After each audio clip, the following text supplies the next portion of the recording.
So right here, you almost made the same mistake you did on Shrine, separating yourself from your team. You considered like going up here, and then for the couple seconds it would take you to do this, you can't see your team, but you hear the hook sound. I don't know if you can hear it in the video, but you can hear the sound of the hook being applied, and you look at your team and get the barrier off. Good job turning back to your team when you heard the audio cue for the hook being applied. That's always a great thing to do as Zarya.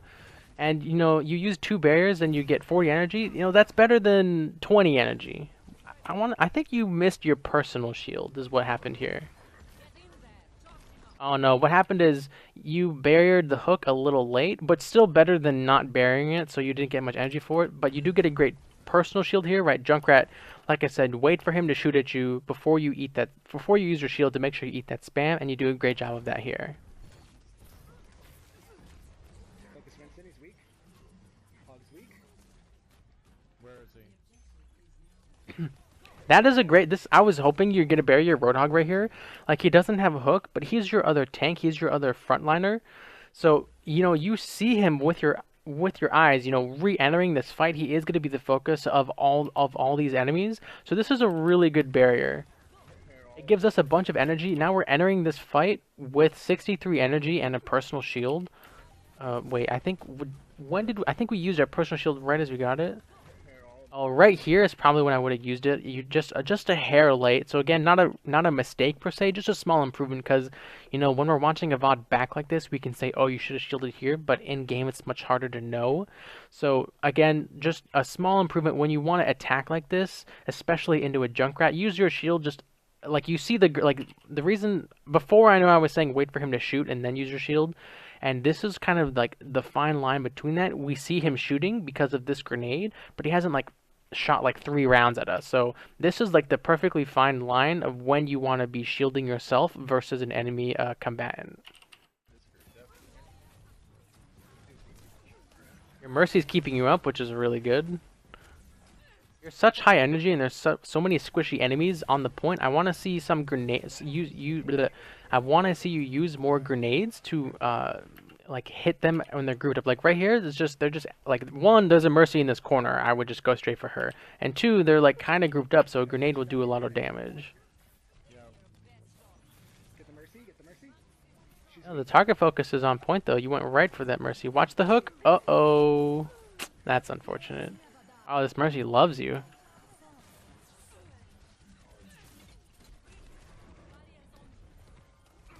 Alright, let's look at...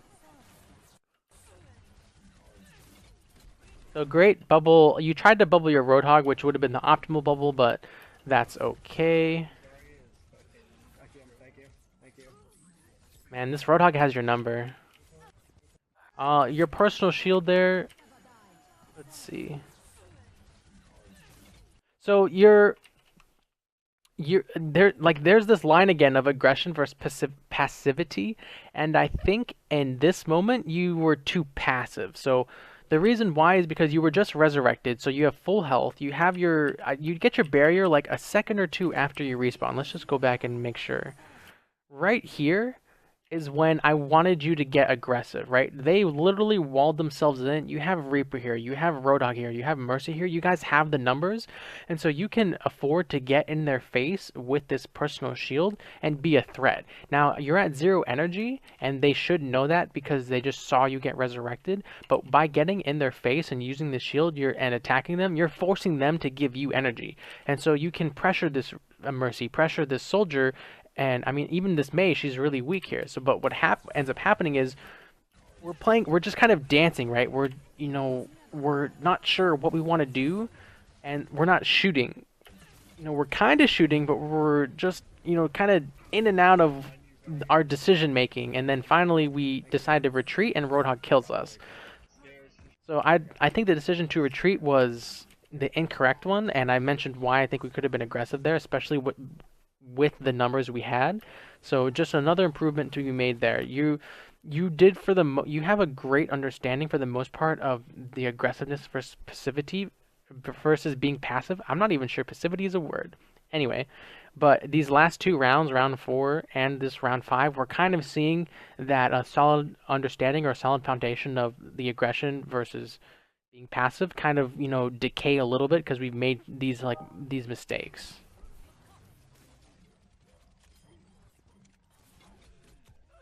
By the way, this right here, another reason to use grenade versus or as Zarya is because it messes with the aim of a lot of characters like Hanzo, Widowmaker, McCree, and Soldier. Those sorts of characters rely heavily on their aim, and grenade will knock them around. So I'm not saying that using a grenade here would have saved your life.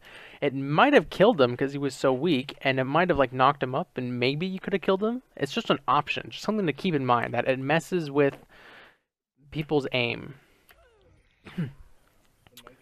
I am getting confirmation in chat that passivity is a word, so I'm not crazy. This fight has been going on forever. Nope. Oh, see, you could have eaten that spam right there. Nope.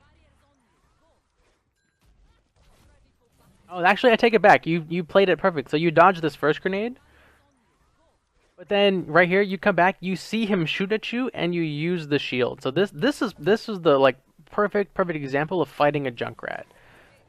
Again, the one thing I would recommend is just work a grenade or Zarya grenade into your rotation. Like right here, you could just toss a grenade out, just secure the kill. Not it's like I said, it's not a mistake. It's just an improvement. Now is the time to reload, by the way. Alright, so right here, you killed him, you look around, no one's around. Now is the perfect time to reload. I got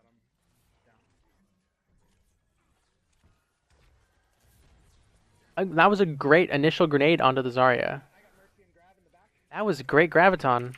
The only thing missing is A, scoreboard for combos, and B, communication. I'm turning up the volume real quick to see what our player was saying. Junkrat's weak. Junkrat's weak. Where is he? I got him. Down. By the way, as Zarya, the communication I'm looking for, like in this instance, is I'm 2% away from graviton. I'm really close. So that way, everyone on your team kind of is aware that the Zarya player has a graviton and she may or may not use it very soon. So it's always important to mention when you have your graviton. And now this applies to all characters really, not just Zarya. If you're Mercy and you're like, I'm super close to res, your team now knows that's going to be available. Or if you're Ana with a nano boost, or Lucio with a sound barrier, or Genji with a dragon blade, anything like that. It's important to make sure your team knows where your ultimate's at so they have it in their minds and they can plan accordingly. Oh shoot, I need help with the monkey. I got Mercy and So right here, he used Graviton, and then he says after the grab, hey, I have a good Graviton, I've got Mercy in it. But the whole team has no idea that it was coming, so they're not ready. Grav in the back. Back point. He says in the back of the point, eventually, so that's good. But see, look, we had a Reaper, we had a Roadhog, if we go back to that scoreboard. I got Mercy and Grav in the back. Back point. Like right here, if we should have done this before using Graviton, right? Okay, so we don't have an Ana, so there's no Nano Boost combo, but really the best one here is like Roadhog, because Reaper and Soldier they can just do their own thing with their ultimates and just win a fight by themselves, but Roadhog doesn't really win a fight by itself, but if he combos with Zarya, then it's really great. So if he had stood on the point, done the reload we talked about, like, I have Graviton really soon, Roadhog, you have your ult, get ready to combo with me. Now everybody on the team knows the next thing you want to do is use Graviton and Whole Hog. So like I think it works out, it looks like. The team, cleans them up pretty nicely. Zenyatta has to panic ult, which is really unfortunate. Rat's discorded. Monkey's discorded. He just jumped through. Like this Graviton right here would have been really good because, like I said, they're forced through the choke in like a high pressure situation.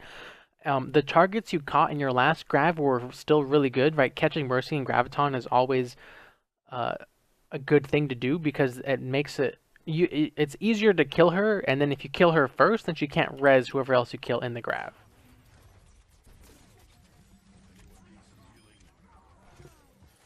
Roadhog's discorded.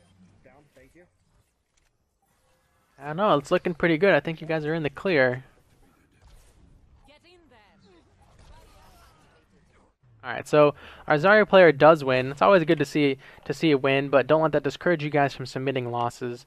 So to wrap up this last round, uh, we learned our lesson about, at least it seems, about separating ourselves from the team as well as being too aggressive. We didn't really see our Zarya player push their choke too much until the very, very end. So that's good that that improvement happened mid-game. There were a couple times when there was no one around, and I recommend you reload in those instances versus attacking at less than 100 ammo when you can get a reload off. Let's see what else. Oh, try, like I said in a different round, try and work Zarya's grenade into your rotation. It's a great tool in Zarya's kit. I feel like it's the most underutilized part of her kit, and sure, people will mention that they use it to grenade jump, but it's so much more than just a booster. It's a great finisher. It's a great burst of damage. You know, it's one of my favorite things about her is definitely her grenade. But as a whole, I think you have a really good understanding of Zarya and how to play her in most situations. Now, this wasn't like a standard game like Death Ball versus Death Ball per se, and that's fine. We don't expect, Death Ball versus Death Ball in every VOD review. That's not a problem. But I want to see how you would play, like with a Reinhardt and maybe sometime in the future to see. You were playing versus a Roadhog, and I think you shielded a couple of his hooks, but it wasn't really like your priority. So I guess I would say elevate that a little bit higher on your bubble priority, is make sure you're shutting down the enemy Roadhog as much as you can. But as a whole, it's a good game. I don't need to criticize your gravitons anymore. I pointed out what the issues were, and I think you watching this back will understand either what I mean or come to your own conclusions about what was good and bad about your gravitons. But for the most part, it's a very solid game. Definitely room for improvement, but definitely not, the worst gameplay, we've ever seen. So keep it up. I hope this video was helpful, and that's going to be it for this review, guys. Thanks for watching. If you want to see more of these reviews or want to watch me do them live, follow my Twitch channel, which is in the description, or subscribe on YouTube, where I do post all these reviews. And if you want to get updates on when I am streaming or when new videos come out, feel free to follow me on Twitter. Anyways, guys, thanks for watching. That's going to be it for this video, and everyone have a good weekend. Thanks for sticking around till the end of the video. If you haven't already, hit that subscribe button on the right hand side, and if you want to see more videos, check out these two on the left. Again, thank you so much for watching, and have a good one.